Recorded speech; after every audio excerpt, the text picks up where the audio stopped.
My name is Adam Gossack. I am the Emergency Medicine Health Informatics Fellow. I'm sure you're wondering what that is and what I'm doing here, but I'm happy to be here and give you a talk. The goal is to, what I wanted to do was, if I had a chance to speak to Emerge residents and let them know what the field of health informatics was about and how it practically applies to what they're doing every day in the hospital and what they could be doing. This is what I would want to try and include in this talk. So it's really an overview of the field. I just want you to understand what it is and what your role is and can be in it. So we'll be covering a lot of different things, but stay more on the surface just to get you excited about this new and emerging field. So first of all, I have no conflicts of interest to declare. I'm the fellow for the McGill Health Informatics program for emergency medicine, and I'm a future attending at the SHIM when I finish this fellowship in October, but I don't have any other conflicts. Objective. So as I said, I want you to understand what the role of the emergency physician is within the field of health informatics, and just to get an introduction to different clinical applications for this field in Emerge. So with the outline, so obviously we want to know what is emergency medicine health informatics. Then we'll go on to talk about the technology that you guys interact with every day in the emergency department. We'll talk about AI quickly. I'm not an expert in AI, but it's something that always comes up when you tell people that you're doing this fellowship. Oh, do you do AI? So we'll just quickly skim over it. Some clinical applications, a bit of admin and research, and then new tech that's coming out. And obviously we'll just look at the flip side, because not everything can be good and positive. There are downsides or drawbacks that you have to look at. As we go through all this, just keep in mind, as you see the different things that I talk about, think about if you were already aware of what I'm talking to you about, or if you had thought about it, if you think there's a clinical application for it in your everyday practice, if it's something that can help you, and then what would you see as a next step to implementing that where you work. So what is health informatics? So this is a quote I took from HIMSS, which is kind of the governing body for healthcare informatics in the States, I believe. So what is health informatics? It's the integration of healthcare sciences, computer science, info science, and cognitive science to assist in the management of healthcare information.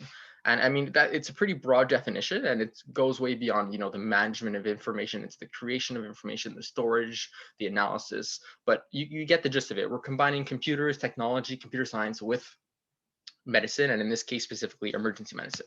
So that's where we get into Emerge Health Informatics, and it's really specific to the emergency. There's a lot of programs that are coming out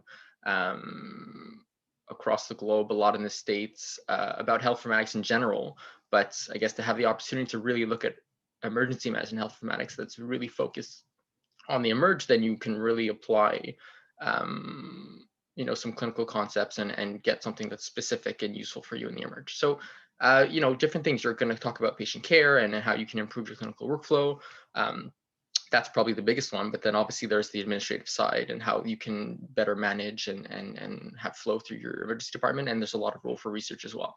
As I say, and I'm really emphasizing it, there's a role for emergency physicians. It's not just an IT, field. It's not just a computer science field. There's really a role for physicians who are working in the field every day to help develop this field further. So just a quick shout out about the fellowships. I don't know if any of you know about this, but McGill, this is the first year that they're doing this emergency medicine health informatics fellowship. I'm lucky enough to be the first fellow. There's a lot of health informatics programs, masters, online courses, degrees. This is, I think, the only one that I know of in Canada. And if I don't know about too many other Emerge specific health informatics fellowships that really focuses on the role of technology and computers and health information sciences in the Emerge. So I'm feel very fortunate to be doing this fellowship. I probably forgot to mention earlier, just a quick intro, my apologies, but I did my 5-year FRCP in Emerge at the University of Montreal. And before that, before medicine, I had a bachelor's, which included a minor in computer science. So if you're wondering where this whole field came from, there was a bit of a computer science background before going into medicine. I don't think it's absolutely necessary if you're interested in this field or something that you may want to look into further. But I mean, it doesn't hurt, obviously. And so, a lot of people, when you tell them that you're doing this fellowship, they go, "You're doing a fellowship in what? What exactly are you doing? You're looking at computers, you're looking at software." If I had to put it this way, I would say health informatics is what ultrasound was maybe, 10, 15 years ago when, this new and upcoming field, obviously it's still quite popular and it's still being developed. But when it first came out and when we started doing POCUS and the Emerge and, ruling out free fluid and ectopic pregnancy, that was quite innovative and game changing. And kind of, I think now it's the turn of health informatics to take that spot and really develop and prosper and get, awareness so that people can see just how much potential there is. So here, let's get into it. Here are some questions that I ask myself on shift. I don't know if you've ever asked yourself this while you're working, but where's my patient? What are their vitals? Didn't we see this guy last week? What meds are they taking? Hasn't someone already CT'd this guy before? The creatinine's a bit high. Is it something that I should be worried about or not? These are questions that I ask myself on a regular basis when I'm working, and I'm sure some of these hit home with you as well. So this is what clinical practice used to be and still is in some places. A paper chart, when you're getting the past visits, you're getting a pile of charts put in front of you that you have to sift through, taking vitals manually. This, it's obviously stereotypical, but this is somewhat what the practice used to be. And then when we look at things how they are now, well, you have workstations, you have computers everywhere. Vitals are done through the machine, and then they can be inputted directly into charts. And we've really come a long way, and technology, whether we wanted it to or not, has integrated itself into our everyday practice. And so we might as well get on board, learn how to use it properly, and see what we can do to make it better, to make our lives easier, and to improve patient care.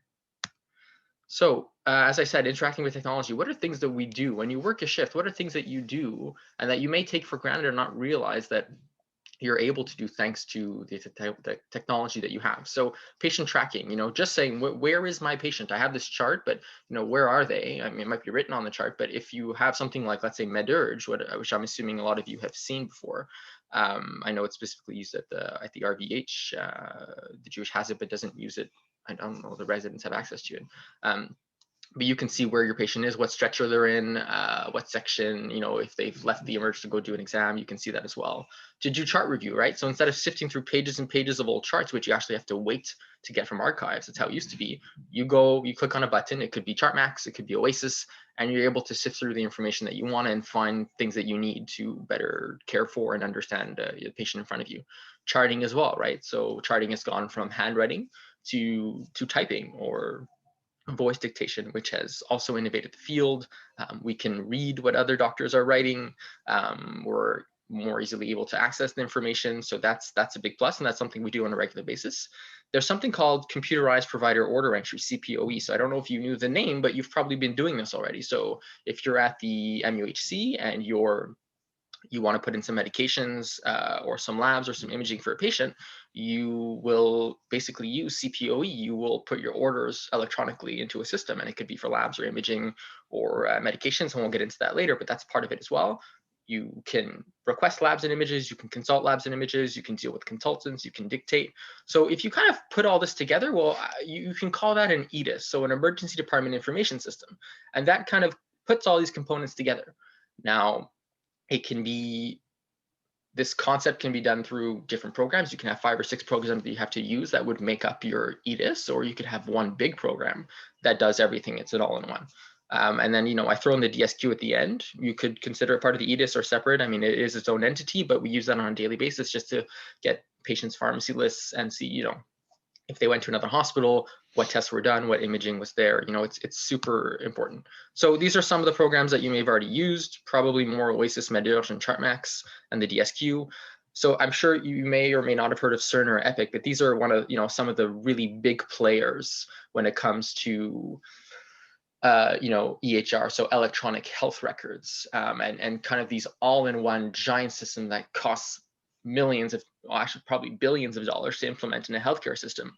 And they will have a fully operational system for patient care, hospitalization, everything. And part of that, one of that sections will be your EDIS, your emergency department information system that has everything you need to treat a patient.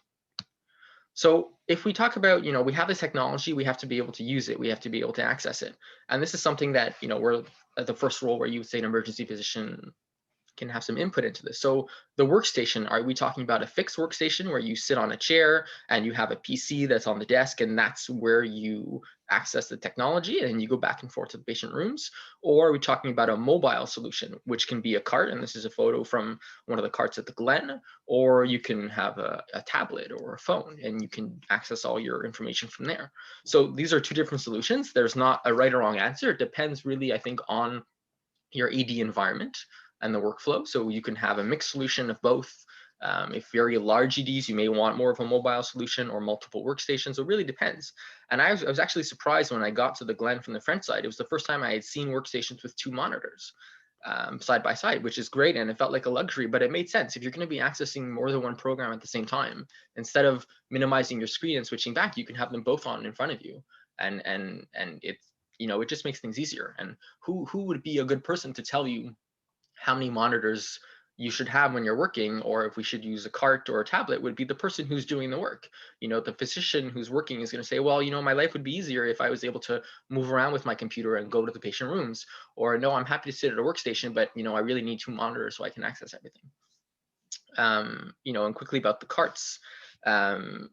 There are so many carts that exist, and again, who's going to be the best person to determine what cart you should get and what features you should have? And just as just an example, right, there's so many choices. Probably the person who's going to be using it. And I mean, there are carts for nurses, there are carts for other staff, but the emergency physician can have a cart if you feel that it's important for your emergency department, and to design it and say, how many monitors, how big is the footprint? Do I need, a tray under? Do I want a keyboard that comes out? Or is it going to be, how are we going to set that up? A real mouse or a touchpad? And I had a whole talk just on carts. The best person to do this would be the physician who's treating the patients. Accessing the system, and then we'll get into further stuff. I'm sure you've seen these around. You swipe your ID card and then you get access to the system. It's called single sign-on. It's called SSO.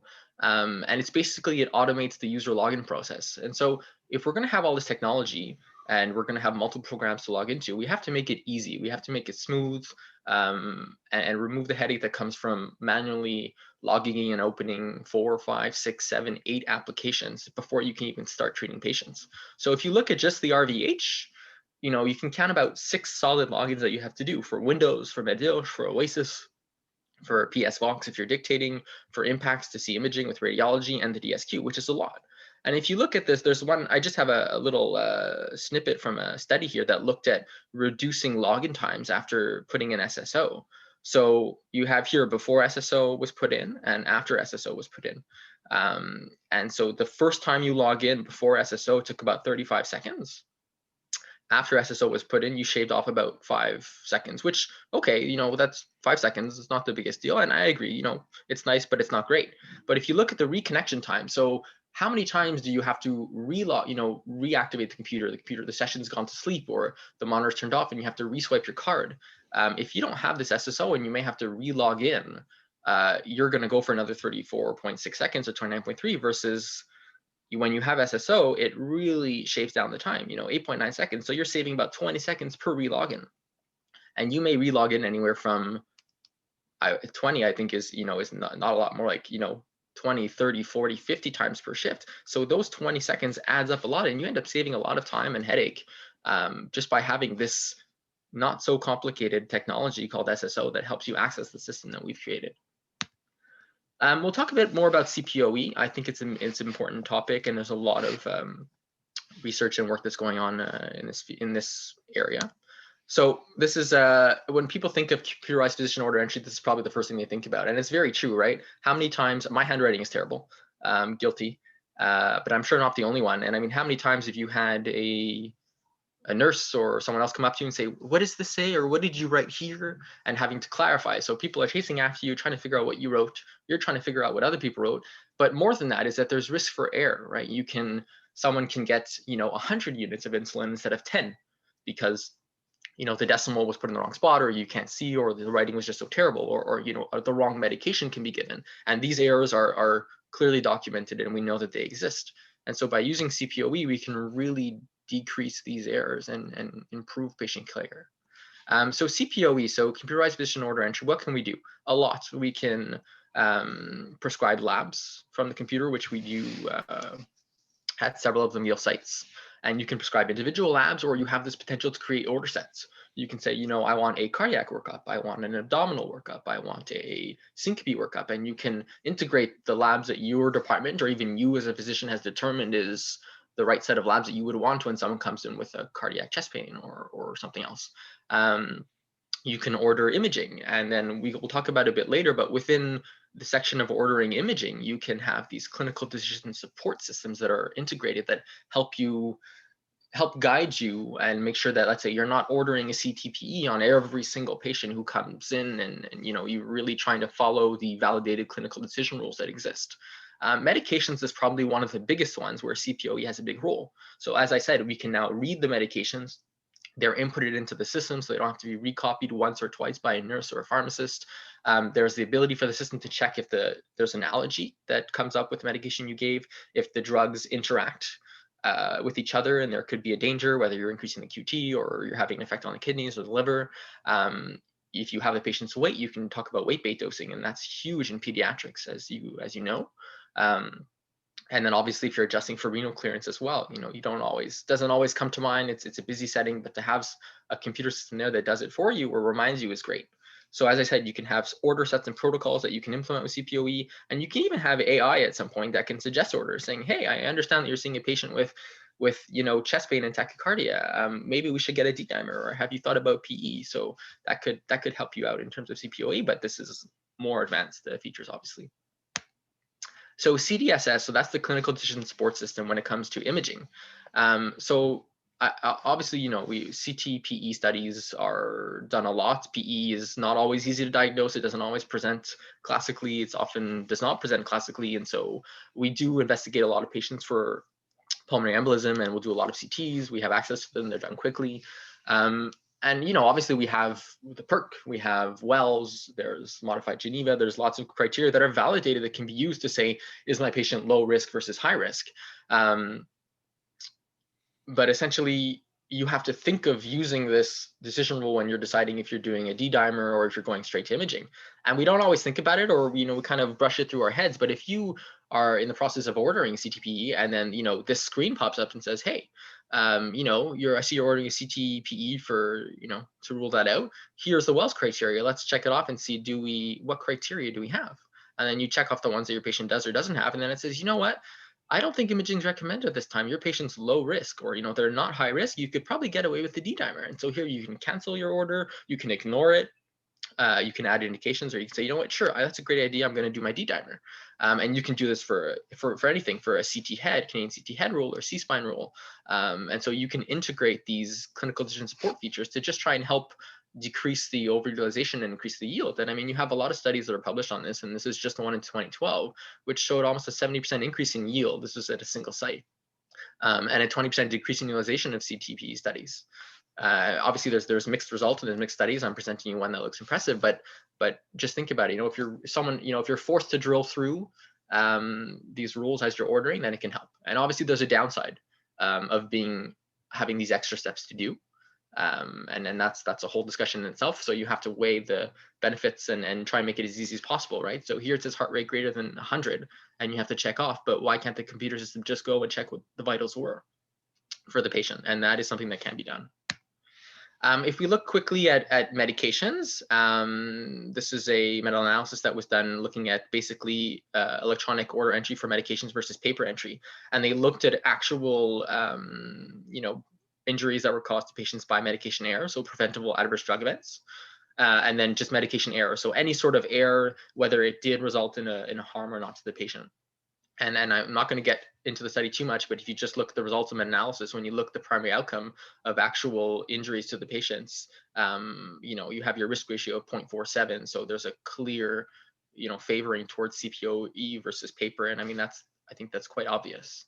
And then again, when you look at just total medication errors in any part of the process of transcribing and writing and recopying and inputting the medication lists, whether you got harm or not, again, the risk ratio is on the 0.46, and it clearly favors CPOE. Looking at pediatrics, which again, like I said, weight-based dosing is a big thing, error calculations when you're trying to get the right dose for your patient. There's a good, 10 to 12% prescribing error rate in pediatric EDs. And so you can have this electronic medication alert system that says, hey, your dose is wrong, your frequency is wrong, there's interactions or there's allergies. So they implemented the EMAS system and they looked at the error rates before and after. And so they did see a reduction in prescription errors, and they did see a reduction in drug dose errors, and the numbers are here. And then it was interesting, they said, when a patient was given multiple prescriptions, the last prescription seemed to have the most errors. With the EMAS system, they were able to reduce that by almost 7%. What's interesting about the study, and this brings up an interesting point, is that so the system generated alerts for almost, well, essentially a third of the prescriptions that were done. And more than a third, almost 36% of the alerts were ignored by the physicians. It says, hey, there's something wrong, and they said ignore. And of those, 11.3% resulted in medication errors. You say, well, why is that? The computer told you that there was something and you ignored it, and then there actually was a negative outcome. And so, well, here's the downside: is that such a high number, almost 90% of the alerts were false positive alerts. And what that means, it could mean different things. It could mean that in this case, this EMAS wasn't able to specifically look at renal clearance for the patient, or if there was an indication to give high dose amoxicillin as opposed to regular dose amoxicillin, or if there was a duplicate of prescription. So there was a lot of alerts that weren't actually pertinent to the physician and weren't important. Okay, so you had tons of alerts, the vast majority of which were not significant and not important. And hidden within those were some really important ones where an error was going to be committed and they were missed. And this brings up the concept of alert fatigue, which is a real problem. It's the idea that if I'm going to constantly get a pop-up window, telling this, and I'm reading it, and it's not something that's significant, it's not something that's going to change what I'm doing or change my practice, I'm going to press OK and ignore, or just ignore. But it's kind of like crying wolf. And if you keep having this pop up and you've learned that the messages that come up are not important, you stop reading them. And so you miss that one that says you're about to prescribe penicillin to a patient who is anaphylactically going to react to penicillin. So you miss that because you've just developed this alert fatigue, and it's a real issue. And if you think about it, the programmer who's writing up this program to say that when you prescribe Piptazo to someone with penicillin, you should have an alert, obviously that's important, but they can come up with a million alerts to trigger based on every scenario where you do something wrong.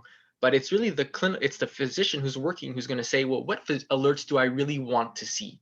I might not want to be alerted that my dose of amoxicillin is too high unless it knows that the clinical indication I'm giving requires higher amoxicillin.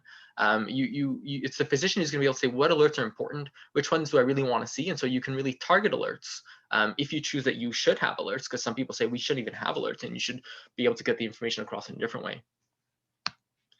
Some next level questions to move on to some more advanced topics. How many patients are we expecting today in the emergency department? Is this patient going to have to be admitted?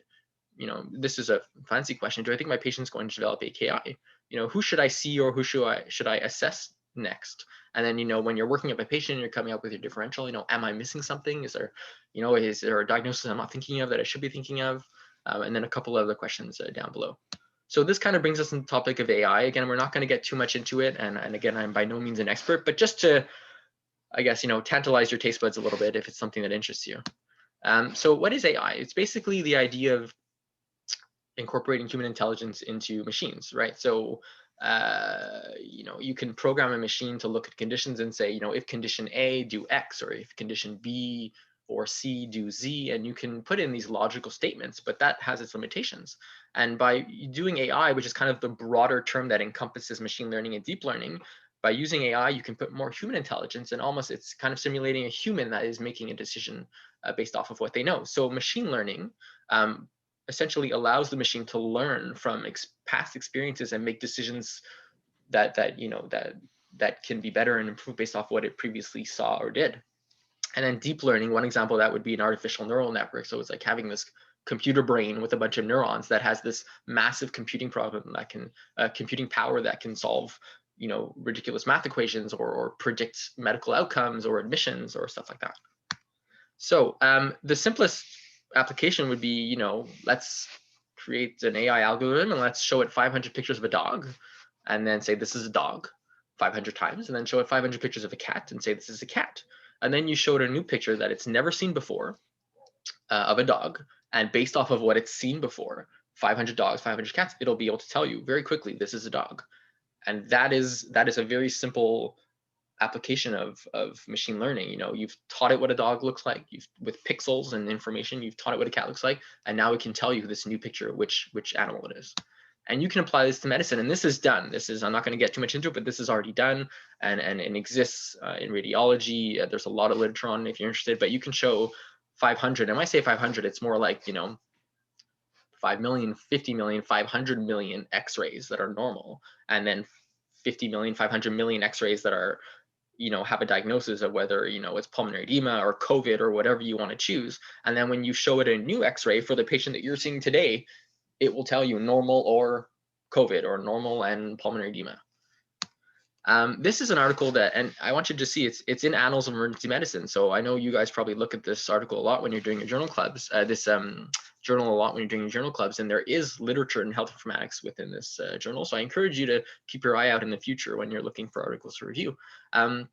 So we reviewed this article in one of our academic half days, which are Thursday mornings, by the way, if any of you are interested in joining in. And we were lucky enough to have the first author, Dr. Martinez, join us for this session. And it's very interesting. They basically developed a machine learning algorithm that can tell you very early on for patients in the ED if they're going to develop AKI, which sounds pretty cool. And they use routinely collected information that you would get from a patient in your emergency department, and they could detect if the patient was going to develop AKI stage 1 or stage 2 in the first 24 hours, 48 hours, and 72 hours. And what's super cool is that they made this prediction less than 2 hours after the patient got to the emergency department. I mean, I can't do that myself, and I don't think you can either, but this is super impressive stuff. And I'll show you an example. This is a diagram they did for one patient. So you have this patient who arrives, I think she was a 70-year-old female. She arrives at time 0 here. And they were saying, okay, her symptoms started about, 40 hours before. She arrives at time 0 at point B here. So about 1.7 hours or 2 hours after she arrives, the algorithm, based off the information that was just gotten from the ED visit, so her age, her sex, her comorbidities, her vitals, her chief complaint, it says this patient is going to develop stage 1 and stage 2 AKI. And then, the patient stays. This is the ED portion. So there's a lot of time after the prediction where she's in the ED, and you could potentially start treatments to prevent AKI, like stopping medications that you don't help for renal clearance, and adjusting your medication doses. And then she goes to the floor, and just after 24 hours, she actually develops stage 1 AKI. And then you continue your encounter. And then at point D, so 96 hours after arrival, she actually develops stage 2 AKI. And this prediction was made under 2 hours after she arrived in the emergency department. So you can see how useful this is. And, they come in, their create's normal, but the computer's telling me there's a 98% chance she's going to develop AKI. Well, I might, lower my dose of piptazo and stop her statins and her ACE inhibitors because I want to prevent further insult to injury. So, AI, we've talked about image interpretation, and this I'm just skimming the surface. There's so much more that you can look at if it interests you. Triage, right? So we use CTAS in Canada, and I think it's a great triage system, but I think it does have its limitations. Why not consider using AI to triage patients and determine who, based off of past data and large amounts of data, who is at risk of dying, who's at risk of developing AKI, who's at risk of needing a hospital admission or an ICU admission or an urgent OR. So you can definitely use that. And I'm actually going to be doing a project now at the Jewish in terms of, let's say, if you have 15 code 3 patients that have to be seen, you could see them in terms of order of arrival, but I'm sure if you took the few minutes to go through every triage sheet, you would probably triage them in your head and say, you know what, his vitals with, his pulse with his SAT and his comorbidities, I think he's sicker than this other code 3 patient who arrived a bit earlier. And so as a physician, you can sit down and make these decisions and say, I'm going to go see this code 3 patient first. And I mean, yes, it takes physician knowledge to do that, but you could most certainly teach a machine to re-triage a group of patients and say, you should see them in this order based off of, the information that I have. So triage is interesting. And like I said, you can predict so many different outcomes with AI that could really help improve your clinical practice and even just throughput through the emergency department, such as, how many visits are we expecting today? And, we're expecting a huge surge today, so let's try and get an extra doctor on board or get the doctor on call to come in.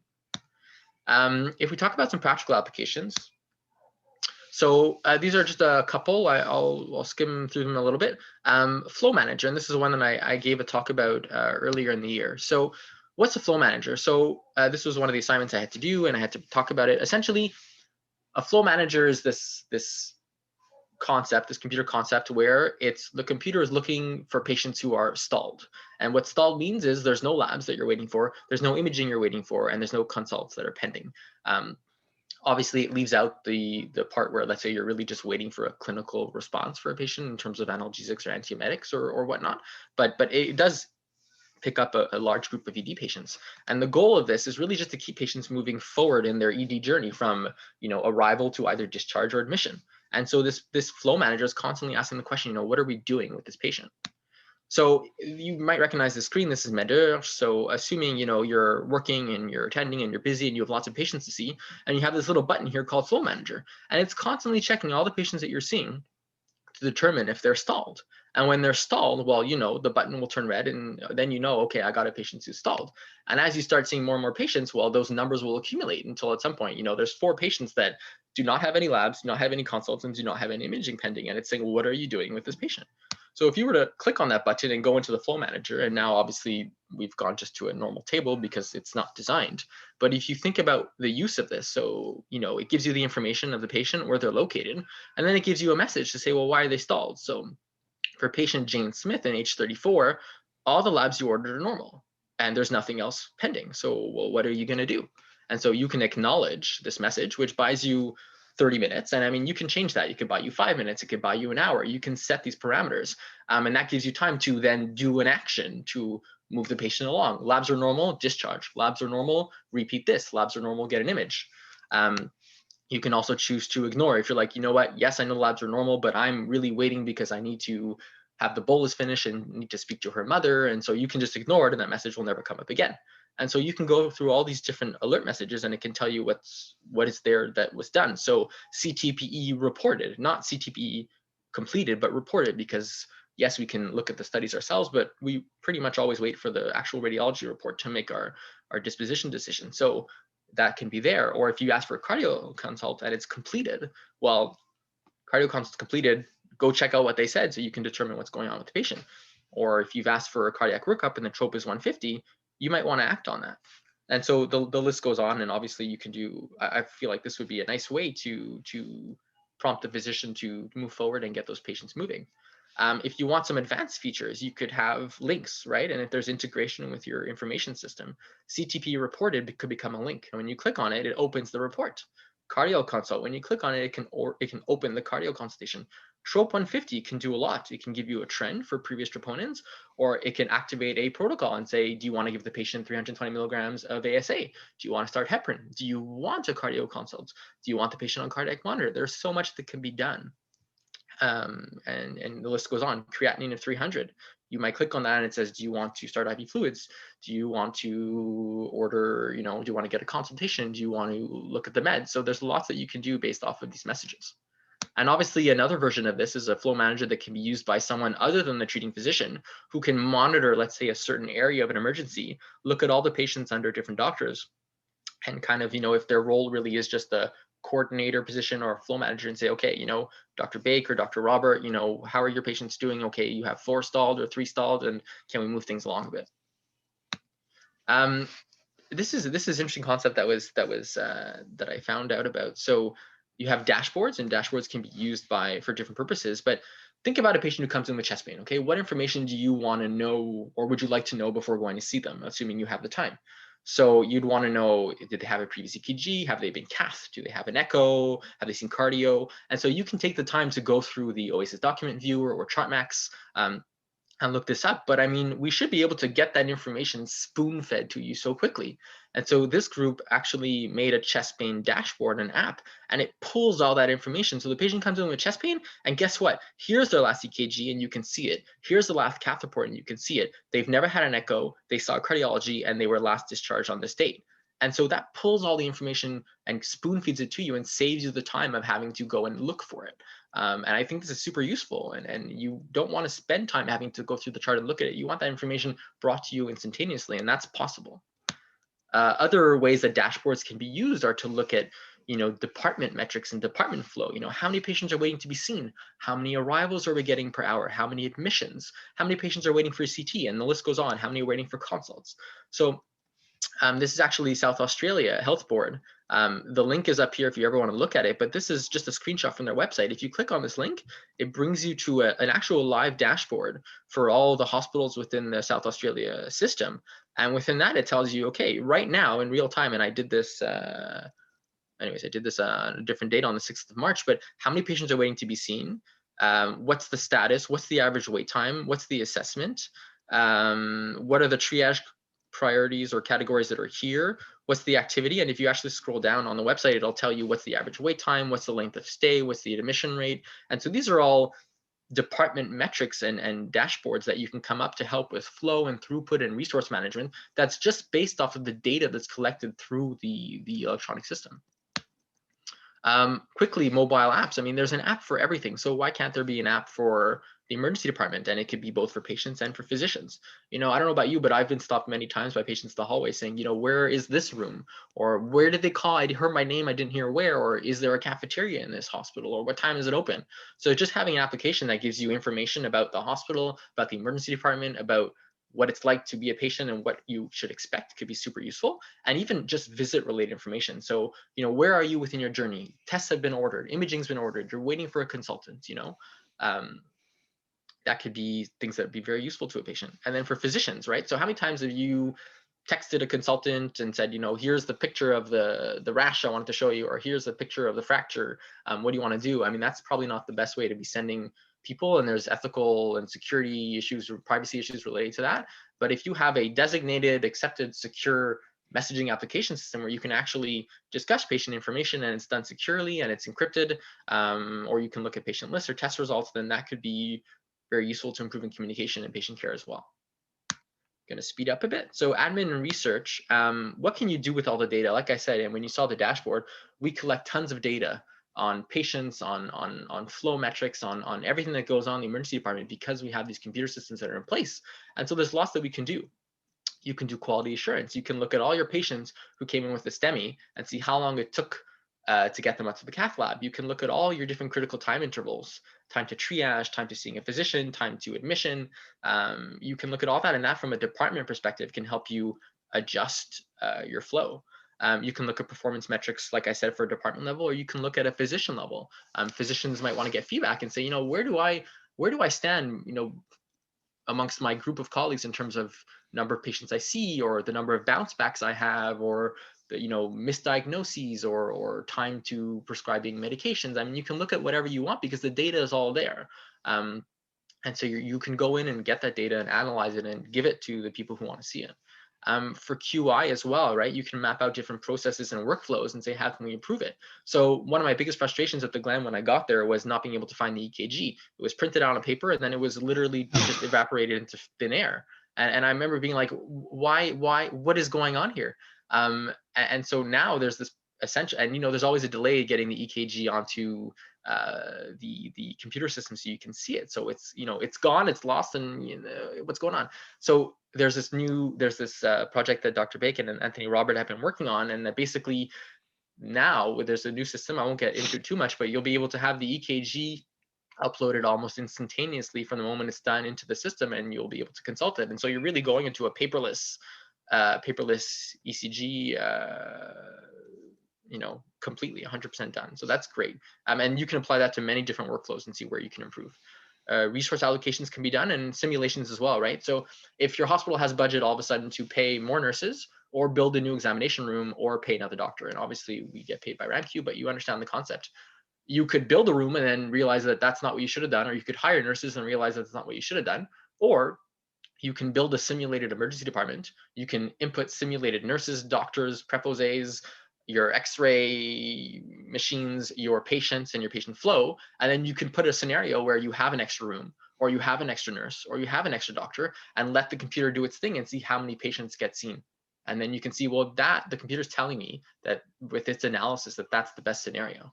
And so that's what we're going to do. And obviously there's lots of research potential as well.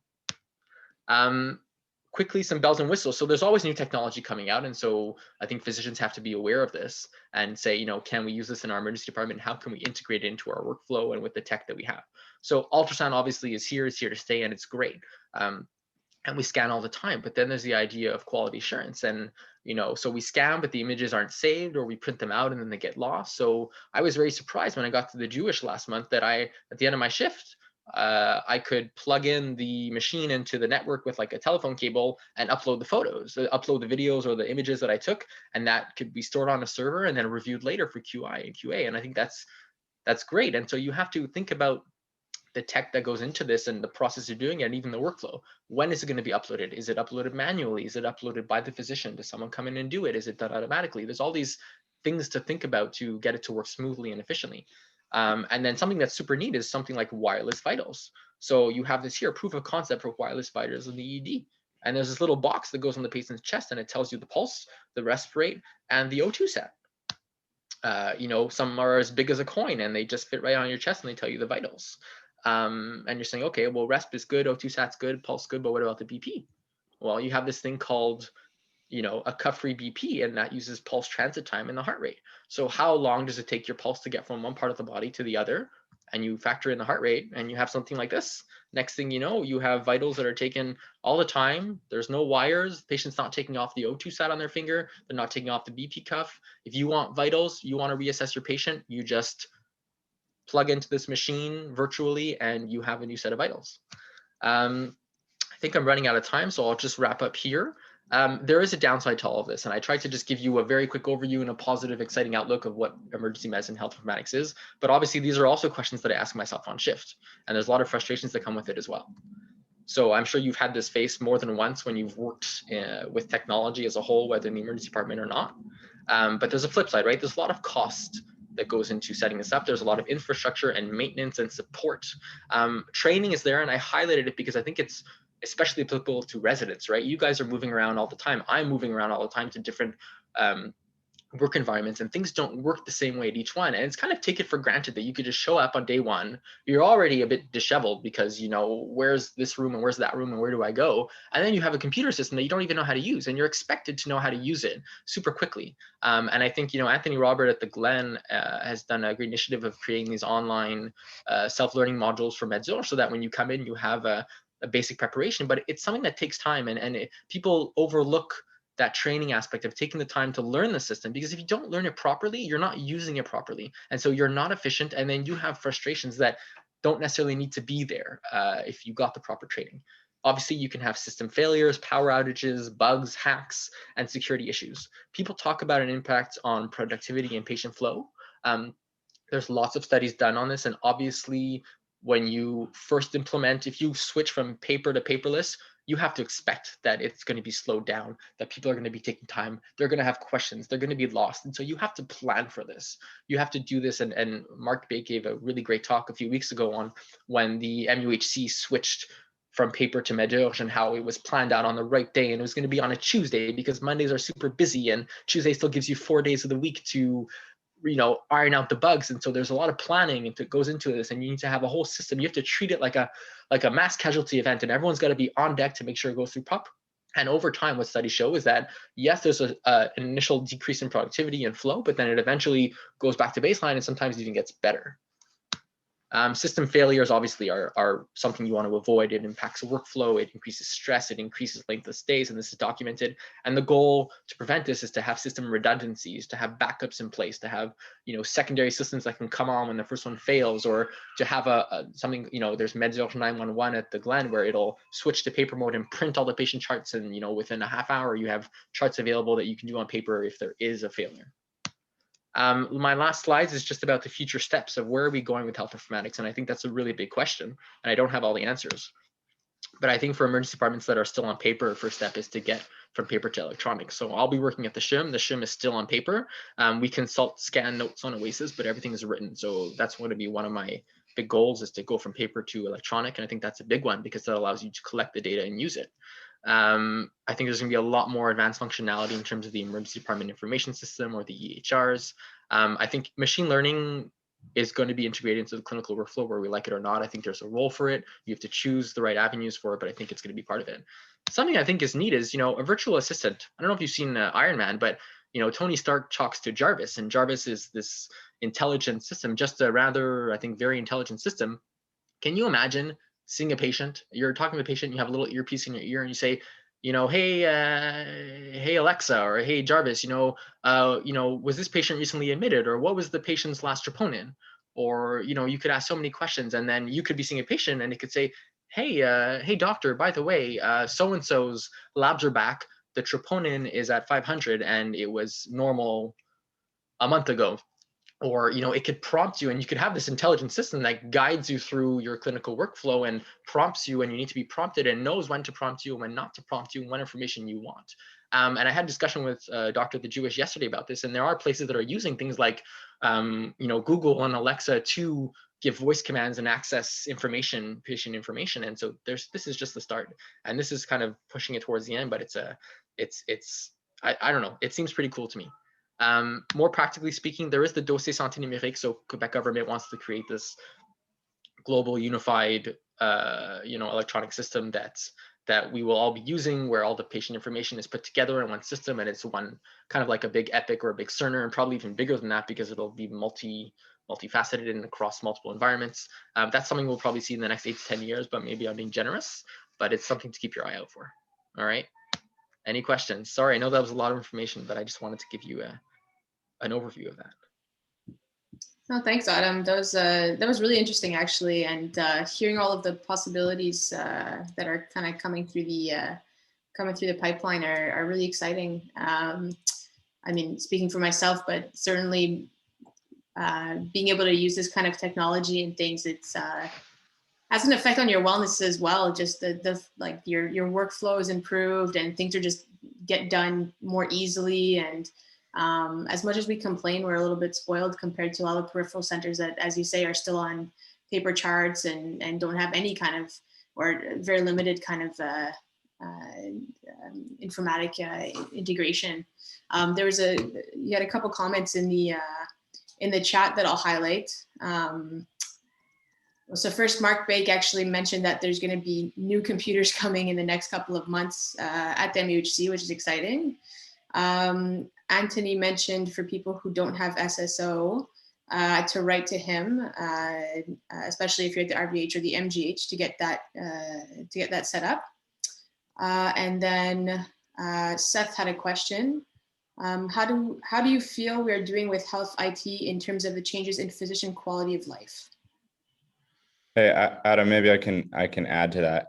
I know, like, I'm a big proponent of what you're doing, but I think there's also a flip side that it's especially being seen in the United States, where they've had more integration of this kind of stuff in terms of physicians sometimes feeling like that's a source of burnout. And it's actually not saving them time, and they're spending more time doing administrative tasks and more time in front of a computer and less time sort of doing direct patient care, which is sort of what's the more, I think, for most of us, satisfying aspect of this career choice. I think there's ways of sort of balancing it, but I think right now maybe we're on the data heavy and admin heavy side of it. Where do you see it going to try and improve the other side, which is sort of interacting with it? I know you sort of mentioned something right at the very end, but so I think that's a really good point, Seth. And actually, I can't think of it now, but I had read this article that was written by a physician. He basically walked through his interaction with the patient, and there was just like this robotic alert that kept coming up, and he couldn't even get a word out to the patient because he was constantly interrupted. And I think you bring up really good points, and it's a heavy burden, and we have to look for ways to improve it. I don't think it's sustainable to have all this technology and all this power, but not to be able to use it properly and to maintain a good quality of life and have things run smoothly. I don't have all the answers for you. I feel like the initial goal when these systems were put in place was to get the information there. More thought was put into making the information accessible, and less into how it would be used and what the impact would be on workflow, on interruptions. So you had alert systems, and that was the thing. It came out and there were alerts for everything. And like, well, this is great. The doctor's going to know when there's this and when there's that and when there's that. And then you realized that this concept of alert fatigue is very real and very dangerous. And so now people are moving away from that and trying to find new ways of integrating the important message that might come up from a given alert, how can you integrate that into the workflow without necessarily prompting an alert or really minimizing those alerts?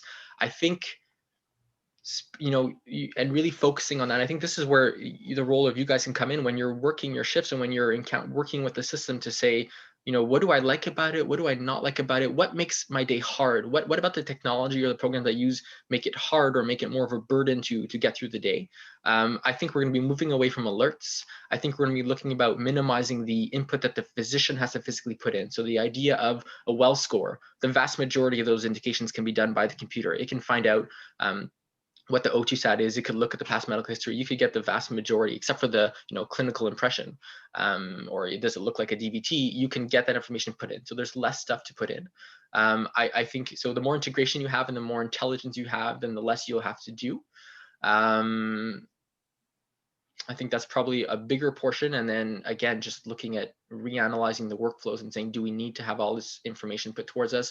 Can we get more stuff spoon-fed towards to us as opposed to us having to go get it? And can a lot of the documentation be done for us? I don't have like a perfect answer for you, and I think this is an area of study that's coming up more because we're realizing that just having the information is not enough. Adam, thank you for the great talk. Quick question. Maybe you touched on it on your presentation, so apologies if I'm asking about it again. You see anywhere where the AI can function as a scribe? So you go speak with the patient, you go back and you find the note, that kind of what Seth alluded to, takes maybe 25% or 10% of my time in the shift. I find it ready written in a kind of intelligent way. I have to adjust a little bit. Do you see any application coming soon to our practice? Do I know of any actual applications that exist that are going to be doing this for you? I can't say. I don't think so. But I know I discussed with the staff at the Jewish the other day, and I know that they had a phone application where they could dictate straight into Centro that they were using before you guys moved to Pavilion K, and then it would kind of fell out of favor. But you have dictation softwares. You have some very good ones these days where it can pick up probably keywords from a conversation and integrate that into your note. I can't name you a specific one because I don't know how good they are or what their names are. But I mean, it's very feasible, and the timeline could be in a number of years to get to this point. But again, this idea of if you could have a virtual assistant that listening to the conversation and picking up on keywords, there's no reason why it couldn't, in my mind, create a note for you and that you could even talk to it and say, okay, you know what, Alexa, let's get a cardiac workup on this guy, order a chest x-ray, let's give him, some fluids, here's my confirmation number for the prescription, and I want to remind me to reassess him in 90 minutes. I think it's a concept and we're going there, but I can't tell you when or with what.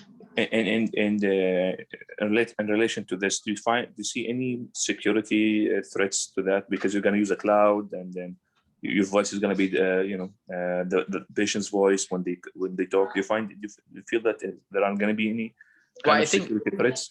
I think there are security issues. I think it would be naive to think that there aren't any. I had a couple more slides about security and hacking, which I took out for time.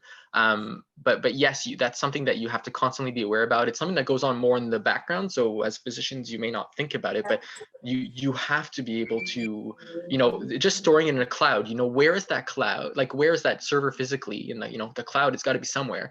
Who owns that information? Who has the rights to it, and who can access it? And then just the transmission of it. Is it secure? Is it encrypted? All these measures have to put in place, and the majority of the time they're kind of done behind the scenes. So us in the clinical workflow, we use it without thinking about it, but 100% there can and there will be concerns. And so you have to, it would be in a hacker's best interest to be able to interrupt a system like this that was working, because then you could ask for $50 million and not reactivate the system until you get it. So there are some concerns. I think you need to think about it, but I think there's a lot of background that goes into it, but it's super important. I'm just gonna insert in here. I think Mark had his hand raised a little bit before. Mark, I don't know if you want to make a last comment before we move on to our next talk. Well, I was going to comment on Seth's intervention in terms of burden. Some of the EHRs that were developed originally, like in the early 2010s and that kind of stuff in the States, were developed for billing purposes. And what they were asking is doctors to document everything they did and things that would increase and optimize billing. I think the bottom line, and that's the goal with the fellowship, is that where the work needs to be done is at the IT physician interface, and that's what we're striving to do, and that's the expertise we're trying to build. So it's really, you know, you got physicians who know what they're doing, you got IT people who know what they're doing, but meshing the two together actually takes a specific mindset, a specific way to look at things, being on the alert for ways to improve things, make things easier for the physicians. And if you look at the way things are programmed, you know, the programmers will sit in front of a desk and they don't care whether it makes 10 clicks to get to the right window or 50 clicks. It doesn't matter to them. They're being asked to do task A and they try to figure it out. You need a physician and a clinician to be there to say, look, 50 clicks, it's not going to work. I cannot do 50 clicks every time I need to do something. So it's that kind of stuff that is really important to develop. And I think that's really the fundamental goal of the fellowship, is to train people to sit at that interface and be able to gauge both